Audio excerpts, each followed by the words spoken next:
ดูความเสียหายตรงบริเวณสะพานตรงข้ามวัดพระธาตุฮาริพุนชัยนะครับตรงที่เขาขายของที่ระลึกนะครับคือพังลงมาหมดเลยนะครับทุกจุดเลยนะครับคือเสียหายทั้งหมดเลยนะครับเกิดเมื่อวันที่ 9 เมษายน 2567 เมื่อวานนี้เองนะครับเจ้าหน้าที่กำลังช่วยกันเก็บกวาดทำความสะอาดนะครับ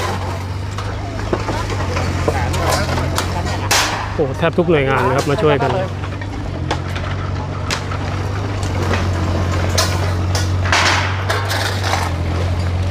ตรงหน้าวัดพระธาตุเลยนะครับ